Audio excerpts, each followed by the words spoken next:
Buenos días, queridos alumnos.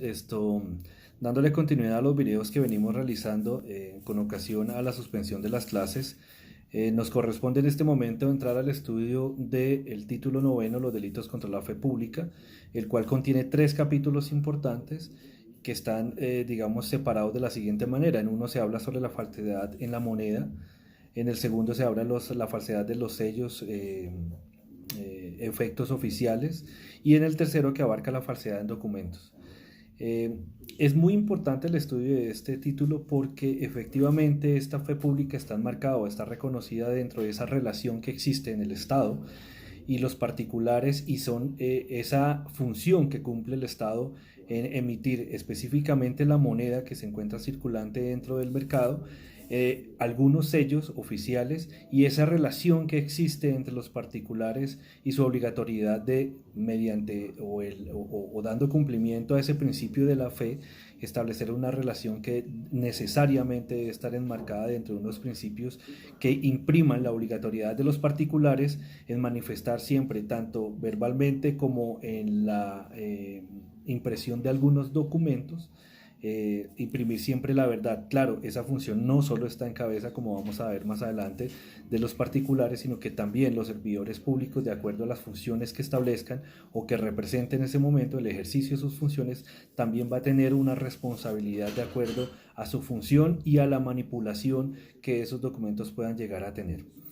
Dentro del estudio de esto vamos a encontrar que necesariamente, para abarcar el capítulo primero, que es el de la falsificación de la moneda, vamos a encontrar que necesariamente esa falsificación de la moneda va a estar orientada a esa función que únicamente está representada en el Estado, que únicamente está en cabeza del Estado para realizar precisamente esa labor de emitir moneda y de ponerla en circulación, porque no solo es emitirla, sino ponerla en circulación.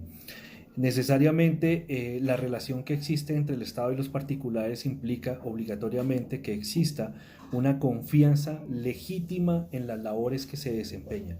Y en este orden de ideas, en esa confianza legítima, es que debemos entender que el Estado, a través de sus servidores públicos, a través de sus funcionarios, a través de la persona encargada de realizar esta serie de labores para el Estado, necesariamente debe reconocer que su función está enmarcada y está relacionada con la obligatoriedad de prestar una función a los particulares, y los particulares en reconocer que efectivamente esa labor que se está realizando es real y es original. Es decir, que el único que tiene la responsabilidad en el Estado de emitir esa moneda y de hacer esa labor precisamente es a través de los servidores que él haya designado para el efecto. En Colombia, y no es por disposición legal, sino por disposición constitucional, se sabe que el único que tiene la función establecida en el artículo 150, en el numeral 13 de la Carta Política, de la Constitución Política, es precisamente el Banco de la República. Sus funciones van a estar atadas con el artículo 371 de la misma Constitución. Es decir, que las disposiciones que nosotros vamos a analizar aquí en el Código a partir del artículo 273 no están únicamente reglamentadas al Código Penal y a la ley, sino que esa función está íntimamente ligada a una descripción que la misma Constitución Política ha hecho. En ese orden de ideas, nosotros lo que vamos a estudiar acá son esas fases o esos componentes en los que se puede llegar a efectivamente vulnerar esa fe y esa digamos, función designada o asignada especialmente en algunas personas, y que algunos particulares inescrupulosos, cometiendo algunas conductas, digamos, intentan suplantar esa función del Estado, y en este caso el Banco de la República, en ser la entidad emisora y garante de la circulación de esa moneda. Históricamente se reconocía que efectivamente el papel de la moneda era trascendental. Lo que pasa es que a través de la historia ha ido, digamos que, modificándose de acuerdo a las necesidades de los mercados. Inicialmente se contaba con una moneda que era en oro, o realizada o tallada o acuñada en otros metales, pero que a medida que fue evolucionando el sistema de mercados comercial, se que fue creando la necesidad efectivamente de que esa moneda, acuñada inicialmente en metales, fuera trasladada a papel. Por eso en algún momento se hablaba de papel moneda. Ese papel moneda era el que estaba registrado y el único que estaba avalado para ser garantista de que esa transacción estaba sustentada en un documento que en ese momento se trataba como papel moneda. Eh, y actualmente pues conocemos lo que son los billetes, eso no tiene digamos, dificultad en entender cómo ha ido evolucionando el tema del papel moneda. En ese orden de ideas vamos a encontrar dentro de las descripciones que hacemos en este título noveno que podemos evidenciar dentro de la comisión de estos delitos algunas diferencias en materia de falsedad, porque la falsedad no solo se va a presentar material, y dentro de esta falsedad material vamos a encontrar que existen unas clasificaciones de falsedad material, porque vamos a encontrar que existe una falsedad por la fabricación, es decir, la realización total de ese documento o de esa moneda. Vamos a encontrar una falsedad por alteración, es decir, que el documento es original o que el papel moneda es el original, pero que existen unas manipulaciones, unas alteraciones de su contenido.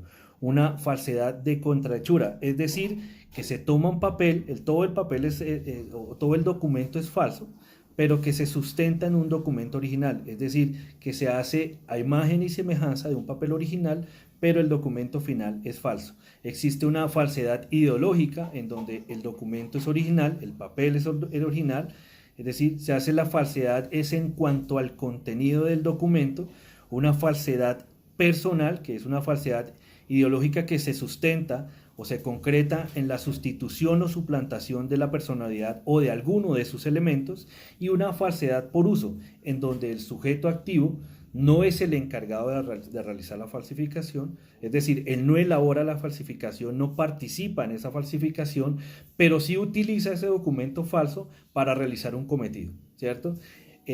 Estando sustentado aquí, iniciamos con el estudio y haciendo estas aclaraciones, iniciamos con el estudio del capítulo primero de estos 3 capítulos que contienen el título noveno, que establece la falsedad o la falsificación de moneda, establecido en el artículo 273.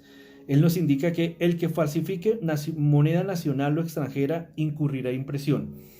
Aquí hay que hacer una aclaración importante, porque la falsificación obviamente no estará orientada a cualquier tipo de moneda, es decir, no solo se hace referencia a que tenga que ser moneda nacional o extranjera, sino que tenga la virtualidad de generar un riesgo, de generar una afectación, un daño, tanto a particulares como al Estado, porque finalmente aquí no solo se está afectando al particular, es decir, a la afectación que puede existir entre comerciantes por la falsificación, por entregar una moneda falsificada, sino que también es el Estado como ente emisor de esa moneda, ¿cierto? También se está afectando las arcas del Estado, porque de todas maneras el existir moneda en la calle, eso quiere decir que hay un dinero circulante, y que ese dinero circulante en cualquier momento, dadas las condiciones del mercado y analizando en algún ejemplo las calidades de esa moneda específica, puede llegar a generar a que ese dinero circulante entre también a través del Banco de la República o de los bancos que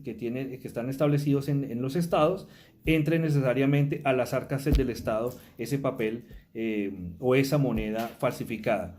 Obviamente que según la doctrina y la jurisprudencia ha dicho que digamos, las falsificaciones burdas no tienen la virtualidad de generar una afectación, un perjuicio al patrimonio de alguna persona. Claro, yo no puedo, es decir, no puedo generar un perjuicio si lo que yo falsifico es un billete de tío rico. En ese orden de ideas o en ese sentido no estaría yo atentando contra nadie, porque es una falsificación burda que no tiene la virtualidad de generar un perjuicio a una persona, porque se reconoce que ese billete pues no puede ser puesto en el mercado como lo puede ser puesto el dólar o el peso colombiano. Entonces, ese tipo de falsificaciones, hay que hacer la aclaración, no generan ningún tipo de detrimento y por ende no generan la comisión de un delito, por lo menos los que están ubicados aquí en el artículo 273. El artículo 274 existe o impone ya una diferencia frente a la descripción del primer tipo penal, porque aquí ya es el tráfico de la moneda falsificada. Y aquí ya nos dice que es el que introduzca al país o saque de él, adquiera, comercialice reciba o haga circular la moneda. Fíjense que aquí ya empezamos a tocar el tema del comercio. Y el comercio como el primer afectado dentro de esa trama de falsificación de moneda o de papel moneda, porque no solo involucra a quien haya incurrido en la falsificación, como el artículo 273, sino que ya está dentro de la descripción de los sujetos activos que pueden cometer esta conducta o estas conductas que atentan contra la fe pública, que es el bien jurídicamente tutelado directo que afecta, pues obviamente es el hecho de que aquí ya introduce otros verbos rectores que van a dar como consecuencia la comisión del delito, no solo para quien falsifique, sino para que el que adquiera, introduzca, saque de él, adquiera, comercializa, reciba o haga circular moneda nacional o extranjera. Y fíjense que aquí concuerda con lo que les estaba diciendo. La afectación no solo va a ser para la persona que inicialmente reciba ese dinero, sino que de entrada está afectando esa confianza legítima del Estado frente a los particulares, frente a sus asociados, quien tiene la obligación de poner en circulación en primera medida papel legalmente obtenido, ¿cierto? Papel moneda legalmente obtenido traducido en billetes, ¿cierto? En dinero. Pero también el Estado puede sufrir una afectación porque el Estado también va a ser garantista frente a esos derechos y digamos que en algún momento ese dinero circulante entra a las arcas del Estado y el Estado tiene que, digamos que, destruir ese dinero, pero como ya había entrado, tiene que reponerlo de alguna manera y eso ahí genera una afectación. Por eso es tan grave este delito y por eso genera tanto perjuicio, no solo para los comerciantes, sino para la gente, pues para todos de manera general, para el pueblo de manera general. Pero además dice que cuando la cuantía supere 100 salarios mínimos legales vigentes, o sea, es decir, la pena se duplica. De hecho, la descripción del artículo 274 ya nos implica un agravante dentro de la conducta si efectivamente se demuestra que la cuantía supera los 100 salarios mínimos legales mensuales. El artículo 275 nos indica que el tráfico, elaboración y tenencia de elementos destinados a la falsificación de moneda. Aquí en este tipo penal ya no solo se habla del comercio y no solo se habla de la falsificación como tal que pueda realizar un sujeto, sino nos está hablando directamente de los elementos que se requieran para llevar a cabo o para consumar ese hecho. ¿Por qué? Porque hay que hacer una distinción necesaria dentro de estas situaciones. Es claro que la comisión de este delito implica necesariamente o puede reconocer que exista una tentativa en la comisión de estos delitos, porque existen unos actos preparatorios, unas actividades ex antes a la falsificación que implica necesariamente el tener o el contar con elementos destinados a realizar la conducta, ¿cierto? Es decir, si a mí me encuentran o a mí me sorprenden realizando una serie de actividades antes de la creación de esa moneda falsa, efectivamente ya en ese momento me encuentro inmerso dentro de la comisión de una conducta delictiva. Entonces, ante la pregunta, por ejemplo, que surgiera, si existe o se puede dar la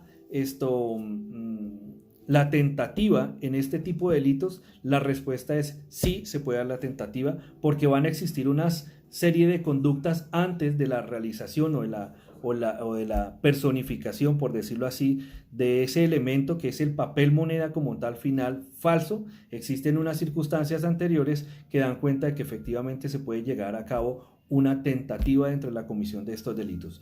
Precisamente el artículo 275 nos habla que ese tráfico, esa elaboración y tenencia de elementos destinados a la falsificación también genera como consecuencia la comisión de un delito. Y fíjense ustedes que a pesar de que estos delitos 273, 274 y 275 son muy claros, también existe o se puede presentar dentro de la comisión de estos delitos una concurrencia de culpas, que en este caso sería que pueden existir o pueden concurrir a la comisión de este delito, pueden concurrir otros delitos, además de estos, de acuerdo a la gravedad que se pueda llevar a cabo y de acuerdo a la situación que implique o que se estudie en ese momento. Pero para el caso que estábamos llevando o que estábamos hablando, también es necesario que ustedes tengan en cuenta que la tentativa también es un elemento importante a sustentar de acuerdo a las circunstancias especiales que implique cada caso en particular. Entonces, Venimos de analizar que uno es la falsificación como tal de la moneda, del papel moneda, del billete. Otro es el tráfico de la moneda falsificado, y ya vamos en este momento en no solo el tráfico, sino en tener o elaborar o suministrar ese tipo de elementos que nos puedan llevar, que nos puedan servir para la falsificación de esta moneda. El artículo 276 pues tal vez es uno de los más sencillos en analizar, porque son esas emisiones ilegales, y aquí ya empieza a jugar también un aspecto importante. Si ustedes se dan cuenta, en los tres artículos anteriores el sujeto activo es indeterminado, es decir, cualquiera puede realizar la conducta. Cualquiera puede falsificar, cualquiera puede introducir, comercializar, recibir o hacer circular, cualquiera pueda tener elementos, suministros que tengan en poder elementos destinados a la falsificación de esa moneda, pero el artículo 276 ya hace una descripción exacta de un sujeto activo determinado, porque de entrada nos dice que el servidor público o la persona facultada para emitir moneda que ordene, realice o permita emisión en cantidad mayor de una autorizada, haga o deje circular el excedente, incurrirá en prisión de 48 a 180 meses e inhabilitación para el ejercicio de derechos y funciones públicas por el mismo tiempo. Es decir, aquí ya la función está destinada, y aquí ya podemos hablar que existen unas exigencias para determinar quién es ese servidor público. Hay una clara determinación del sujeto activo porque dice que es servidor público. Es decir, no cualquiera tiene la función, que es una función constitucional dada por la misma Constitución, es la que nos está diciendo quién tiene la función, pero la entidad del Estado tendrá en sus funciones algún encargado de realizar específicamente esta labor. Y en ese orden de ideas es este sujeto, es este servidor público el que estará sujeto a la comisión de este delito. No todos pueden hacer una emisión ilegal de dinero, no todos pueden incurrir en la comisión de ese delito. El artículo 277 está muy relacionado con este 276 porque la circulación ilegal de monedas describe que el que ponga en circulación moneda nacional o extranjera que no se haya autorizado o que haya sido excluida de la misma por la autoridad competente incurrirá en prisión de 32 a 72 meses. Más adelante dice, la pena se aumentará de una tercera a la parte de la mitad cuando la conducta sea realizada por un servidor público o en ejercicio, de sus funciones o con ocasión del cargo. Es decir, son dos circunstancias especiales. Una la puede realizar cualquier persona, es decir, el sujeto activo es indeterminado, pero en el segundo caso implica un agravante dentro de la comisión de la conducta, y es que cuando el servidor público la realice, ustedes deben tener en cuenta que el servidor público tiene una función especialísima dentro del Estado, porque ser servidor público implica una obligación de cumplir las leyes con mayor estrictez. Le han sido encomendada una función especial dentro del Estado. Dentro de la función y dentro de la estructura del Estado le ha sido impuesta una función especial. Y existe para los servidores públicos un juramento, así como para los médicos existe el juramento hipocrático de preservar la vida, pues para los servidores públicos, así como para los abogados, existe un juramento de llevar a cabo de la mejor manera. Existe el juramento de llevar a cabo de la mejor manera las funciones que les sean impuestas o lo que les sean conferidas por la ley y la Constitución, ¿cierto? Por eso es que para la comisión de los delitos es mucho más grave que la lleve a cabo el servidor público, porque el Estado está confiando una labor del Estado, está confiándola en un particular que a partir de ese momento empieza a cumplir funciones públicas por la investidura que asume como servidor público. Pero aquí lo que hacen es poner en circulación esa moneda nacional o extranjera que no ha sido autorizada. Es decir, el Banco de la República dice, vamos a imprimir 100 pesos papel moneda. La emisión se debe hacer por 100 pesos. Pero la circulación la puede limitar el Banco de la República, la puede limitar de acuerdo a las necesidades del mercado. No se puede poner a circulación cualquier cantidad de dinero y poner a imprimir cualquier dinero. Eso está amarrado a políticas públicas internas y externas, es decir, a políticas en donde el Estado se compromete a la emisión y la circulación de papel moneda traducida en billetes de acuerdo a unas exigencias del mercado. No es arbitrariamente que lo pueda hacer. Cuando esto sucede, el Banco de la República impone mediante unos acuerdos, mediante unas órdenes, que el papel moneda de esos 100 pesos, la circulación se debe hacer únicamente de 50 pesos. Pero el papel queda legalmente impreso, es decir, se cumple con la ritualidad de ese papel moneda para imprimirse, pero lo que no se ha terminado de concluir o la cadena de esa emisión y esa circulación no se completa salvo con la autorización de poner en circulación el total de los 100 pesos. Si se ordena por parte de la banca central, del banco emisor, que es el Banco de la República, circular únicamente 50 pesos, pues esos 50 pesos restantes tendrán que esperar una nueva orden. Quien lo ponga en circulación, pues incurrirá en este delito. Además, esto puede ser que el banco emisor ordene que se expida 100 pesos, pero que al analizar las circunstancias del mercado especiales se concluya que no es necesario poner en emisión y en circulación, en este caso ya no 100 pesos, sino 80 pesos. Y por temas de seguridad, ordene la eliminación de ese restante, es decir, de esos 20 pesos restantes. Quien ponga en circulación esos 20 restantes que ya han sido ordenados eliminar, ha sido ordenados que se eliminen, pues incurrirá en este delito. Antes, la eliminación de este dinero sobrante se hacía en la sede del Banco de la República, que queda ahí en el centro, enfrente del Tiempo, en la 12 con séptima, perdón, en la Jiménez con séptima. Ahí se hacía la eliminación, la incineración de ese dinero restante. No solo de ese dinero, sino del dinero que, por ejemplo, se recogía los billetes viejos, también se hacía ahí. Ya actualmente se hace en la imprenta nacional y bueno, ya es un procedimiento distinto, pero antes se hacía ahí. Esa era la forma de dar de baja, por decirlo así, ese dinero que sobraba. Entonces, quien incurra aquí en esa conducta, en poner en circulación ese dinero que no ha sido autorizado o que ha sido eliminado o que se ha ordenado su eliminación, pues incurrirá en esta conducta. Con el agravante, el mismo artículo lo trae consigo, con el agravante de que si es el servidor público encargado de esa labor, quien lo pone en circulación, pues la conducta se aumentará de una tercera parte a la mitad. El artículo 278 nos dice que valores equiparados a moneda.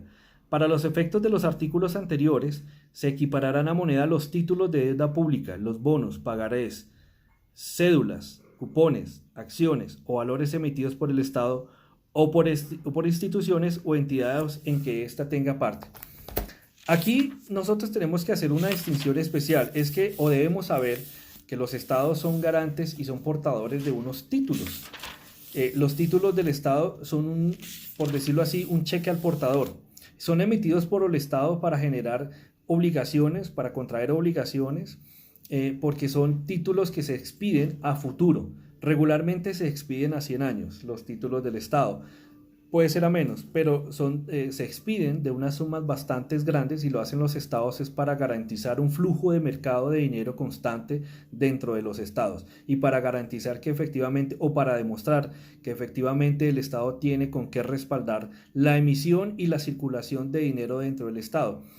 Eso es como una letra de cambio que se gira a los bancos internacionales para demostrar que efectivamente Colombia, por ejemplo, puede emitir una serie de bonos, una serie de títulos para garantizar que efectivamente Colombia, o para demostrar mejor que Colombia tiene un flujo de caja constante que puede sustentar o puede respaldar una deuda. Y eso va a ser una garantía en los bancos internacionales y va a ser una garantía de que el Estado puede adquirir una serie de obligaciones y eso está amarrado, esos bonos, esos títulos están amarrados a un cierto tope. Eso no es, es decir, no es necesariamente que pueda ser expedido de manera arbitraria como sucedió en algunas oportunidades hace unos años en Venezuela, que excedieron el tope de endeudamiento y ya esos bonos circulantes del Estado venezolano ya no los pueden negociar en ninguna parte. No es que no los puedan, nadie los quiere negociar porque no tienen los suficientes respaldos económicos para que eso sea considerado como una garantía dentro de las obligaciones que pueda adquirir el Estado venezolano. Hay un comentario que hace el doctor Pedro Pavón frente al valores equiparados a moneda que me va a permitir leer. Dice: se amplía el objeto material de los tipos penales descritos en este capítulo, asimilando a la moneda los instrumentos de contenido crediticios emitidos por el Estado o que tienen su respaldo y garantía. Su emisión es desarrollo del principio de dirección de la moneda monetaria cambiaria o de gasto público. Títulos de deuda pública son los instrumentos crediticios expedidos por la nación, un departamento, un municipio o por alguna de las entidades descentralizadas de los diversos órdenes con cargo al Tesoro Público y que pueden obtener como finalidad el pago de servicios prestados al Estado o la garantía de pago de obligaciones contraídas en desarrollo de la actividad central. Es decir, que la garantía no solo puede ser expedida como de Colombia como Estado como tal, sino que existe dentro de la diversidad de, dentro del Estado existen unos departamentos, unas ciudades que también pueden ser emisores de ese título, de ese tipo de títulos, y también van a generar una garantía para efectivamente respaldar el pago de las obligaciones que esos departamentos, que esas ciudades contraigan directamente con el Estado. Pero es más fácil entenderlo a manera internacional porque todos conocemos que Colombia puede emitir ese tipo de bonos y ese tipo de títulos para garantizar préstamos a nivel internacional. Hasta aquí, este es este primer capítulo que habla sobre los delitos o la falsificación de moneda. Entramos inmediatamente en la falsificación de sellos, efectos oficiales y marcas, que es el capítulo segundo de este título noveno de los delitos contra la fe pública. En este orden de ideas decimos que la falsificación, el artículo 279 nos dice falsificación o uso fraudulento de sello oficial. El que falsifique sello oficial o uso fraudulentamente legítimo, en los casos que legalmente se requieran, incurrirá en multa. Fíjense que el objeto material acá está establecido, es un sello oficial. Hasta hace algunos años, y cuando modificaron la ley, esta ley que modificó el tema de los requisitos para algunas notarías, de trámites, ley antitrámites, perdón, se estableció o se reconoció que efectivamente no se debían obtener, no se debía contar con sellos para que garantizara la originalidad del documento que se quería expedir, ¿cierto? La ley antitrámites así lo decía.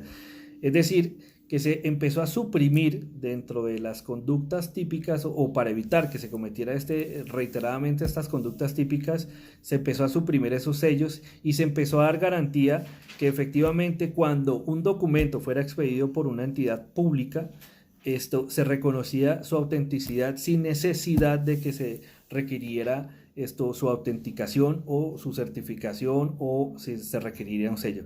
Aún así, en algunas partes subsiste la utilización de estos sellos oficiales para dar garantía o dar fe de que la actuación que se está sustentando allí en este documento está avalada, por decirlo así, con ese sello que es único. El sello oficial falsificado es un signo distintivo con capacidad de autenticación, refrendación o convalidación, del cual se sirve la administración para grabar y asegurar su identidad en documentos presentados ante ella o emitidos por ella.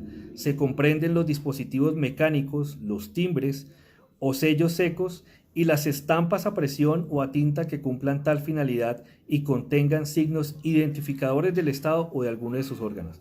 Fíjense que todavía nosotros en los juzgados encontramos que las sentencias o algunas decisiones todavía requieren, o algunas notificaciones todavía requieren el sello del secretario o el sello del juez. Pues digamos que eso se ha tratado de que se vaya olvidando, dejando a un lado, a efectos de que ya la sistematización de esos procedimientos pues sea mucho más expedita y genere, digamos, mucho más confianza entre el Estado y quienes necesitamos o ejecutamos algún tipo de actividad con el Estado y que ya no requiera, digamos, ese tipo de autentificación o autenticidad, ¿cierto?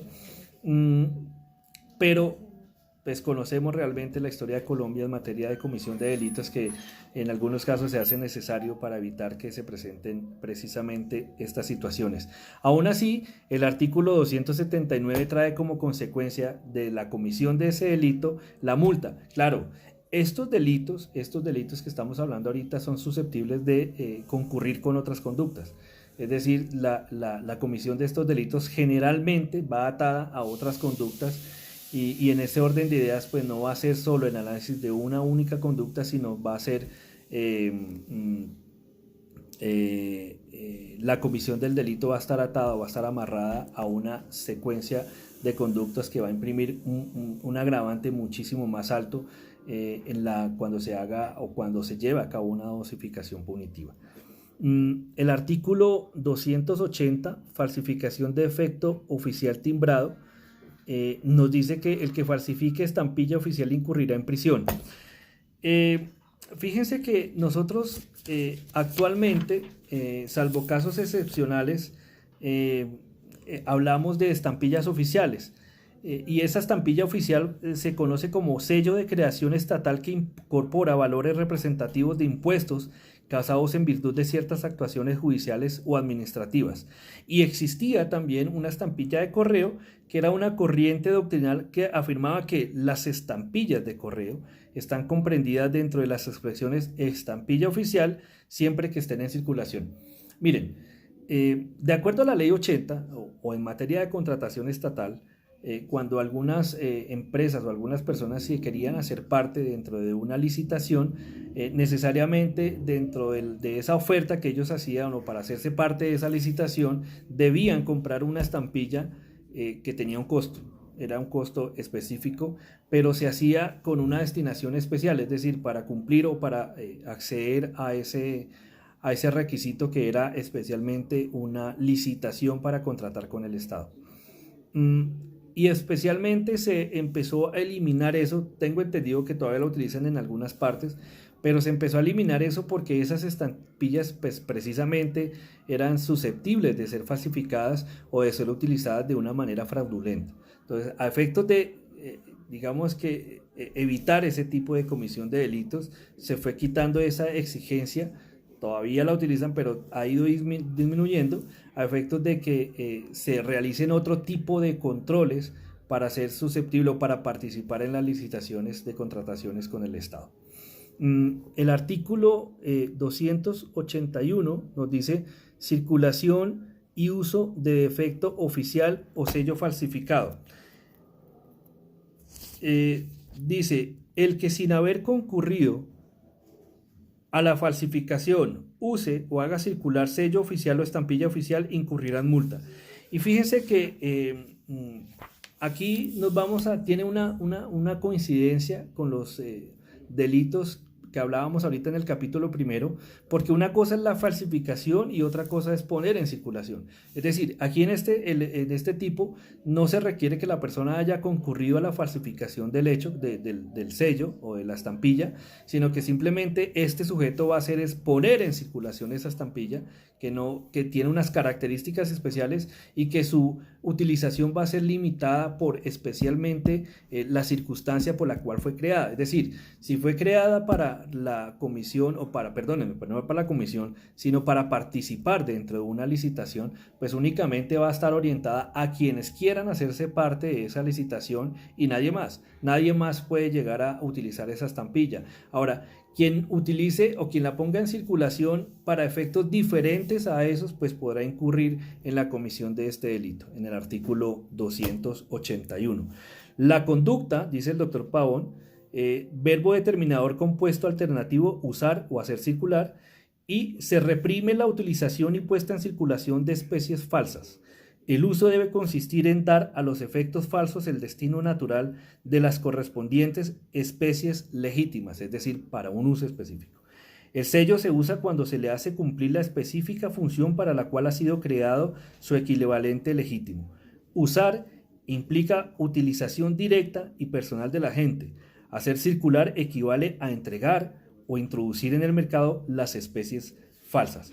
Es decir, aquí lo que se tiene que respetar es la destinación específica de ese sello o de esa estampilla. Eso es lo que castiga este tipo penal. El artículo 282 dice emisión ilegal de efectos oficiales. Dice, el servidor público, la persona facultada para emitir efectos oficiales, que ordene, realice o permita emisión en cantidad mayor a la autorizada, haga o deje circular el excedente, incurrirá en prisión de 1 a 5 años e inhabilitación para el ejercicio de derechos y funciones públicas por el mismo término. Aquí encontramos varios verbos rectores. Y fíjense ustedes que encontramos un sujeto activo determinado porque es el servidor público o la persona facultada para emitir efectos oficiales. Y volvemos a la misma descripción del capítulo primero, que es quien sin contar con la autorización específica realice o permite emisiones en cantidad mayor a la autorizada. Es decir, hay una entidad encargada de ordenar una emisión, hay una entidad encargada de otorgar esos permisos para la expedición o la circulación de esas estampillas especiales, y esta persona, este servidor público o un particular o la persona que haya sido autorizada que incurra en la comisión del delito ordenando la circulación, la emisión, perdón, de esas estampillas o de esos sellos oficiales.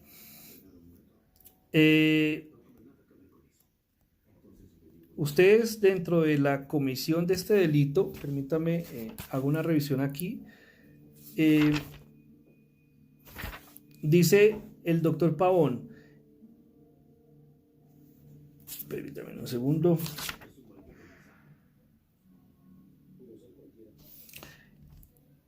Dice, sujeto activo cualificado jurídicamente y singular. El servidor público, de acuerdo con la definición del artículo 20 del Código Penal, que tenga dentro de su competencia las funciones a que se refieren los verbos determinadores del tipo o el empleado oficial, por extensión que de manera transitoria esté facultado para cumplir o realizar tales funciones. Fíjense que nos está dando una descripción clara que es un servidor público o una persona que transitoriamente debe cumplir esa labor, ¿no? No es cualquier persona. Posteriormente nos encontramos con el artículo 283, supresión de signo de anulación de efecto oficial. Y dice que la conducta, el verbo determinador es simple, es suprimir, eliminar, borrar o suspender una señal inequívoca de que el objeto material de la infracción ha sido anulado. El acto lleva implícito el elemento subjetivo de uso del elemento oficial anulado. Aquí es que empezamos a hablar de elemento subjetivo. Debemos reconocer que en toda la comisión de estas conductas del tipo noveno, hasta donde vamos hasta acá, en todas el elemento subjetivo del tipo es el dolo. Es decir, la persona cuenta con el conocimiento y la voluntad como elementos objetivos dentro del dolo, que efectivamente la comisión de ese delito lleva consigo un perjuicio, un daño, y esa persona, ese sujeto, ese agente, es consciente de que efectivamente va a realizar un perjuicio, va a realizar un daño, ¿cierto? Entonces, ese elemento subjetivo es claro y ustedes deben tener certeza en responderle que ese elemento subjetivo es claro que es el dolo. Sin lugar a dudas, es este elemento subjetivo del tipo. 284. Uso y circulación de efecto oficial anulado. El que use o ponga en circulación efecto oficial a que se refiere el artículo anterior incurrirá en multa. Es muy sencillo. Siempre la autoridad ordena la anulación de ciertos sellos o estampillas de este tipo de objetos oficiales. Se ordena la anulación, así como se ordena la anulación de dinero, para que no se emita, para que no circule dentro del Estado. También estos sellos son susceptibles de ser anulados para su circulación.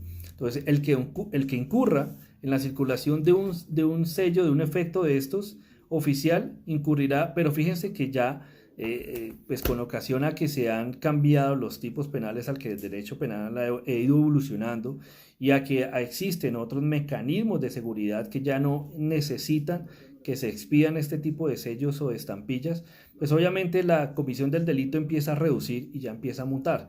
Y en ese orden de ideas, como ya empieza a descender, las consecuencias obviamente de este tipo de delitos van a ser mucho menores. Y fíjense que en este caso, porque la simple circulación no va a implicar la utilización o el perjuicio directo a alguien, entonces ya imponen aquí un tipo de sanción de multa. Ya empiezan a reducirse. El artículo 285 dice falsedad marcaria. El que falsifique marca, contraseña, signo, firma o rúbrica usados oficialmente para contrastar, identificar o certificar peso, medida, calidad o valor contenido o los aplica a objeto distinto de aquel a que estaba destinado, incurrirá en prisión de 1 a 5 años y multa de 1 a 20.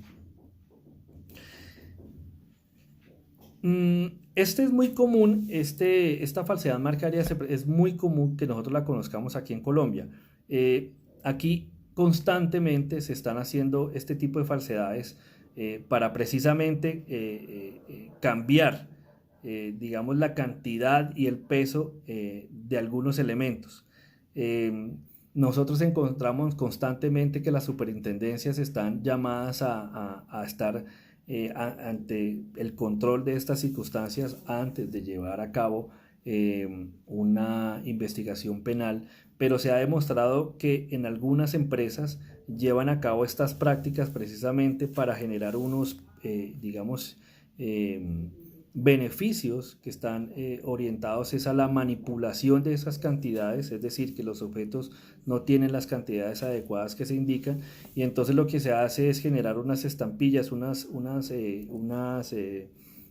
marcas, digamos, unas contraseñas que dan cuenta de que el objeto que se está observando acá sí contiene ese contenido, pero realmente no lo es. Es decir, lo que hacen es engañar al usuario final respecto de esas circunstancias de contenido dentro de peso, valor o cantidad. Bueno, ahí está establecido lo que se quiere o lo que se pretende hacer con la comisión de este delito.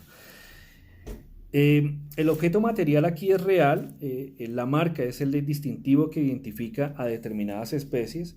La contraseña está señalada o está identificada como la señal que diferencia una especie de otra, ordinariamente que cumple funciones de certificación. El signo es la señal que compara una cosa con otra. La firma es el nombre y apellido o título que se coloca con rúbrica al pie de un documento escrito de propia mano o por medios ajenos. La rúbrica es el signo, señal o figura de origen personal y carácter peculiar que se añade al nombre y que sirve como identificación o distinción. Y los complementos descriptivos del objeto son: los objetos falsificados deben ser usados oficialmente, por tanto han de ser de creación estatal para las finalidades específicas a que requiere la forma, identificar o certificar peso, medida, calidad, valor o contenido. Se agrava la punibilidad si el hecho falsario descrito en el inciso 1 recae sobre sistemas de identificación de medio motorizado, entendido por tal todo automotor.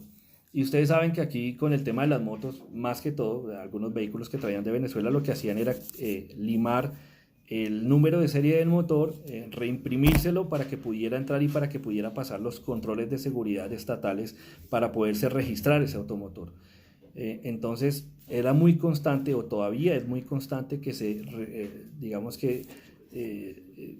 llevan a cabo esas prácticas para permitir la entrada de esos automotores de otros países que han sido hurtados y para que se permita su registro aquí en las entidades oficiales que llevan a cabo ese control.